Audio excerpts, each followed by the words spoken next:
The internet cannot stop talking about the canceled girls, and honestly, neither can we. Tana Mongeau and Brooke Schofield are back in the spotlight, not for what they're saying, but for everything that's being said about them.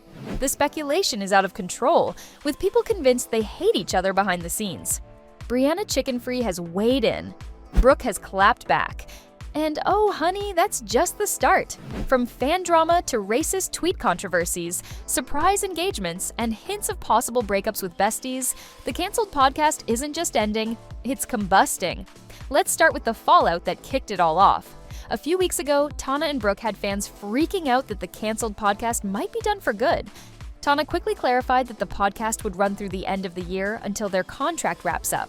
She left the door slightly open, saying they might return, but it was clear that the magic just wasn't there anymore. According to her, they've simply grown out of the show and want different things. But baby, no one's buying that it's all sunshine and butterflies. Why? Because social media is spinning with claims that the girls just don't like each other anymore. Tana tried to shut it down, saying she loves Brooke and people shouldn't twist her words, but the rumors only got louder. That's when Brianna Chickenfry decided to throw gasoline on the fire during her appearance on BFFs. She didn't hold back, saying she thinks the two hate each other, don't vibe on the show, and honestly never really seemed to get along in the first place. I think it just depends where you look. I mean, I don't know about them, but anytime I ever saw a clip about the canceled podcast, or it seemed like it was mostly love.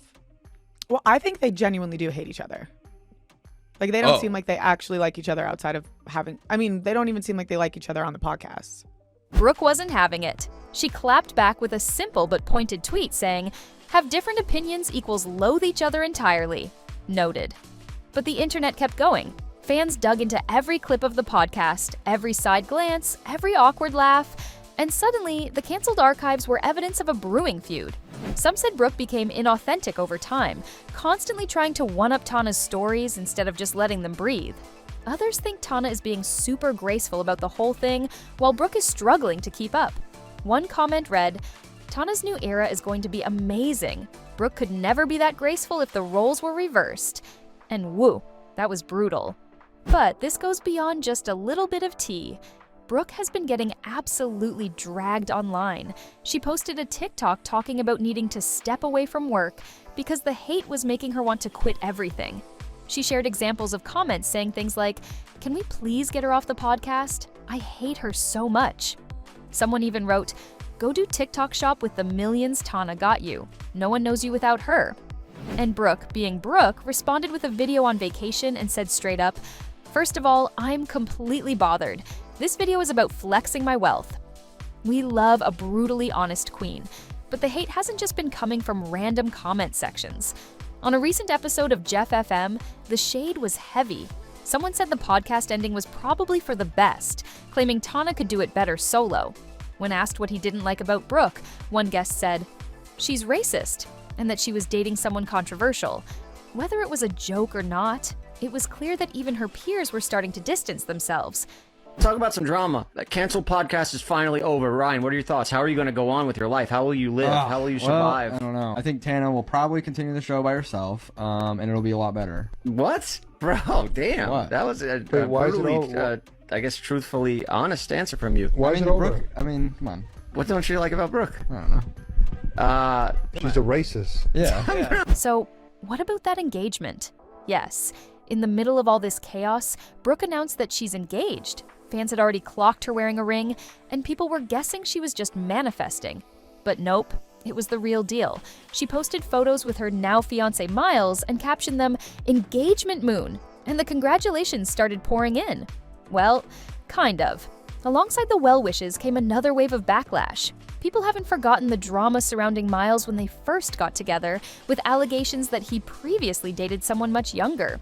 Brooke has always stood by him, calling those accusations completely false, but the comments keep resurfacing. Under her engagement post, someone snarked, "The ring doesn't remove the allegations, dear." Brooke fired back, "Mind you, there is not a single human person to validate." She's clearly not avoiding the drama and seems to be taking it head on. That includes appearing on Isaac Rel's podcast to address her past controversies and those racist tweets people haven't forgotten. While some were mad Isaac gave her a platform, others appreciated that Brooke didn't run from the tough questions. She explained that while everyone else was just discovering those old tweets, she had known about them, been ashamed of them, and had already been doing the internal work. She admitted her previous comments were racist, even if she didn't see it at the time. She talked about how learning that racism isn't just about hate, but also ignorance was a process, and she acknowledged the pain she caused. Whether or not people are ready to forgive her, she finally showed a side of herself that wasn't filtered or defensive. She was just raw. Still, not everyone's convinced. Some say the apology came too late. Others say she never should have been given a second chance. And with her engagement happening in the middle of all this, it feels less like a fairy tale and more like a PR storm. To me, though, it was hard for me to explain, but for everybody else, like, they saw the tweets and that was the first time they had experienced that. You know what I mean? But I knew those tweets existed. I was ashamed of those tweets long before anyone brought them to my attention. You know what I mean? Like, and I'd been vocal about that. You can find on my social media today, like on my Facebook and on my Instagram, me talking about how, like, I can't believe the things that I used to believe. I can't believe that I ever played like such a part in this. And to be fair, we know Brooke thrives in chaos, but this is a whole new level. Meanwhile, Tana seems to be unbothered and glowing in her new era. Fans are excited for what's next from her, and if the podcast is truly over, it looks like she'll be just fine. She's got options, she's got influence, and she's got that it girl energy that keeps her booked and busy. So, what does all this mean? The canceled podcast isn't just ending, it's collapsing under the weight of its own audience, and maybe its own hosts. Fans who once built it up are now the same ones tearing it down. And if you ask us, it didn't have to end this way. But the passive-aggressive digs, the resurfaced tweets, the allegations, the clapbacks, this wasn't a graceful curtain call. This was a public breakdown. And honestly, we've got questions. Will Brooke take a real break from the internet? Will Tana launch her own version of the show and leave Brooke behind? Will the engagement survive the scrutiny? And are we ever going to see these two even acknowledge each other once the final episode drops? Time will tell. But if there's one thing we know for sure, it's that this era of canceled may be over, but the fallout has just begun. Subscribe to our channel. We're keeping tabs on all the mess. You know you don't want to miss it.